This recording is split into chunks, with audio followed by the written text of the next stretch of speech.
Yes, another Friday night, so you know what that means. Another episode of Smackdown has come and gone, and it was record-breaking, y'all. It was life-changing. The first ever Hell in a Cell match on network TV, on Fox, on Smackdown. And we got a chance to see it for ourselves. I'm gonna tell you all about it and everything else going on in the wrestling world. My name is Jordan Moser, and this is your Smackdown Recap and Review.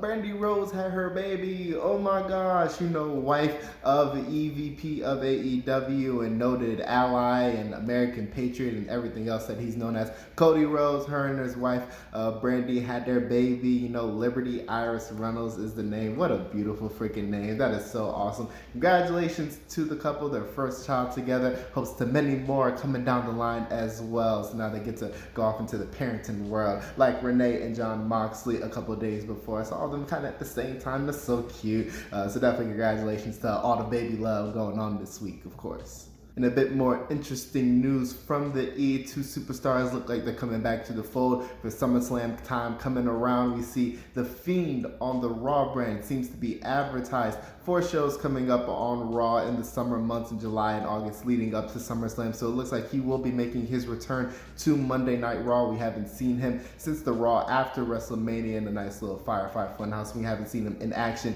since WrestleMania 37 where he lost to Randy Orton via the goo of Alexa Bliss. So it'll be interesting to see how he comes back to the fold, how he kind of takes in his character, kind of change a little bit, things like that, especially his interactions with Alexa Bliss as well. But also, the Rated R Superstar seems to be making his way back to SmackDown. We have not seen Edge since WrestleMania 37 as well in the triple threat main event with him, Roman Reigns, and Daniel Bryan. And it seems like he's coming back as a babyface according to PW Insider. So that'll be interesting as he's kind of coming back in the next couple months. His first show advertised is that first SmackDown back in front of a live crowd. So it'll definitely be interesting to see how his character has changed and more for going into SummerSlam as well. So yeah, those two guys is coming back into the fold. Be interesting to see how it goes. And last but not least, another return that looks like they're coming back for the E is the man, y'all. It's Becky Lynch. Oh my gosh, she was spotted at the Performance Center this past Thursday. Looks to be in training for a return within the next couple of months. Oh my goodness, this women's division needs Becky Lynch so freaking bad. I don't care if it's Raw, I don't care if it's SmackDown. She just needs to be back on WWE programming as soon as possible. She is said to be in fantastic in-ring shape, possibly more than when she even left the WWE back in May of last year. So this is going to be so much fun to see her when she's finally back in the ring. I cannot wait. This division needs some star power, and Becky Lynch is that star. So bring her back, please. I am so excited and patiently waiting for this, most definitely.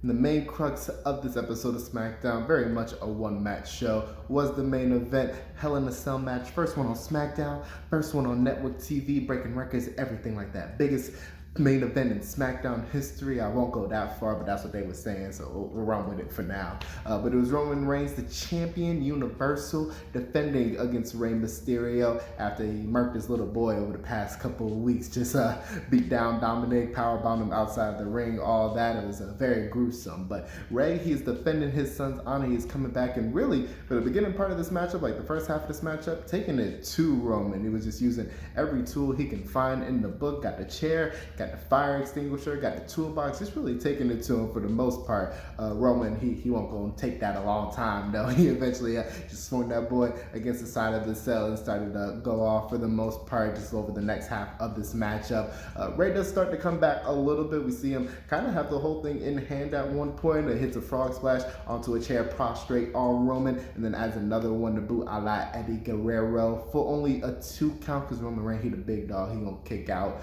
We do see the end of this matchup. Roman Reigns, he takes up Rey Mysterio and power bombs him outside the ring like he did to his son, but this time he just power bombs him against the cell wall and he just falls prostrate. He is finished.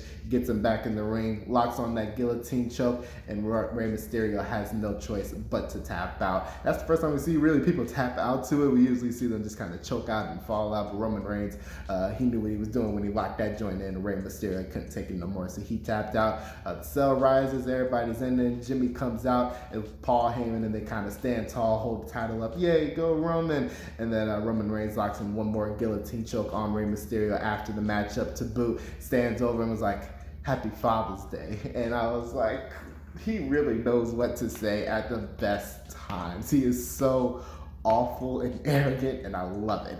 But yeah, this was a very good Hell in a Cell matchup. I would say not really a lot of heat to it usually, but the chemistry between both Roman and Rey is just like a powerful boss and like one of the best little guys in the history of all of wrestling. Just made this kind of really good. Rey definitely had a lot more in this matchup than I think everybody thought he was gonna get in terms of offense, but didn't really take away from the matchup. Nothing from me. I didn't think he was gonna win in any way, but they definitely had some nice close calls. The frog splash and everything like that was very nice. But yeah, Roman Reigns coming out on top going into the SummerSlam is the right move. And now with the bloodline coming back together with Paul Heyman by their side, it's about to be formidable, baby. We about to see some tag team action with the Usos and the Mysterios probably still. Roman Reigns gonna have his challenger come out the blue, and who gonna know who that is. But yeah, this is a very good Hell in a Cell match. Don't know why they moved it from Sunday, but we gonna take it regardless. This is a phenomenal main event. We got our first matchup of the night, which was Kevin Owens and Big E versus Apollo Crews, the Intercontinental Champion, and Commander Aziz in his first in-ring action as the character in WWE. And I must say, they made him look like a beast. Like, he was dominant. He was not giving up a thing in this matchup. He gave up one elbow drop to the mat. That was it. Everything else, he was clearly dominant, definitely made to put over like a freaking just boss in the ring pretty much. Like, you can't get past him. He wrestled in his little uniform, which I thought was kind of weird, but I'm not going to front on it at the moment because he looked like a beast. You know, he wasn't really made to look weak in any way. He won with a very ugly Nigerian nail, I would say, just that spike to the throat on Kevin Owens for the 1-2-3. That was after Sami Zayn had distracted Owens on the outside because he was on commentary talking up a storm. We see eventually Owens versus Zayn gets made for a Hell in a Cell later on, just coming this Sunday. So that'll be good to see as well, just a rehashing of what we saw at WrestleMania, of course. But definitely Commander Aziz, this is just a showcase for him in the most amazing way. Definitely good to see him kind of get that action and kind of get that feel for being in the ring, kind of like Omos on Monday Night Raw as well, just kind of get that time to just be around someone who kind of knows their way around the ring a little bit. So interesting to see that, and definitely a good showcase of Commander Aziz for this matchup. And next up, we got Shinsuke Nakamura versus Baron Corbin again, but this time it's for the crown, y'all. This time it's like dead set and it's for the crown, you know. Really the only thing that interested me about this at all is just Pat McAfee just geeking out to Rick Boogs and during Shinsuke's entrance. That's the only thing that makes me happy about this segment. Other than that, it's pretty much just been a rehashing about the past 5 weeks with the same matchup. This was a little bit longer, and I would say there's more action filled inside of it, I would say. But the result, Shinsuke winning with the Kinshasa, and he just celebrates and puts on the crown as he leaves. That's what we've literally seen for the past month, so I can't say I was too excited or thrilled about anything that had happened here because it wasn't anything new, of course. Next up, we got the SmackDown Women's Champion, Bianca Belair. She comes out for a pretty average promo, nothing that we haven't heard before, pretty reminiscent of what she said 2 weeks ago when she accepted Bayley's challenge. But she just ups the stakes a little bit. She kind of stakes her claim. She's like, hey girl, I want to battle inside Hell in a Cell. Now, I don't think this feud deserves that or needs that at all. There hasn't really been a lot of heat here, I would say. It kind of came off of a laugh, literally. But yeah, very just interesting promo kind of way to go about this feud. I definitely think a feud like Seth and Cesaro kind of deserves Hell in a Cell, which we'll kind of talk about later. But yeah, with this matchup, it was just, it's okay, you know. Bayley eventually does come out after Bianca stops talking. They brawl, nothing that we haven't seen before. And she stands tall, holds that Smackdown title over her head. Bayley's like, hey, I'm here. I'm one of the best. I'm one of the 4 horsemen. Let's do this. I ain't got to say no words. So we'll see how that kind of transitions into Sunday. Roman and Ray kind of made it work in their Hell in a Cell match on the show with very few bits of heat with that matchup as well. Just their chemistry kind of bled through. So we'll see what kind of happens. But as for this, it was just okay, I would say. Oh, how the tables have turned with this one. We see as Roman Reigns is preparing backstage for his Hell in a Cell match, Jimmy Uso comes up and he's like, hey man, I heard what you said last week. And you was right, man, you was right. I should acknowledge you, you know, we fighting for our family, we fighting to keep our name alive, you know what it is. I'm with you, dog. I might not agree with everything, but I'm with you. So after weeks of this man talking down his cousin for the longest, now he's all of a sudden on his side. And it was bound to happen. I would say I'm not going to act like it wasn't. Him and Jay were definitely going to come together, be that tag team, you know, and then the bloodline kind of going to reform, get anything done. I like the idea. It just came together mad fast, like it switched like that. And so it was just very interesting to see him all of a sudden down for the cause for the most part. And Roman's like, hey bro, go find your brother. Go talk to him. He's the one you need to apologize and come to and all that. So apparently Jimmy's going to go find his brother for the most part. But yeah, very interesting to see everything kind of turn on a dime and now the bloodline finally coming together from the looks of it. So that's very fun, to say the least.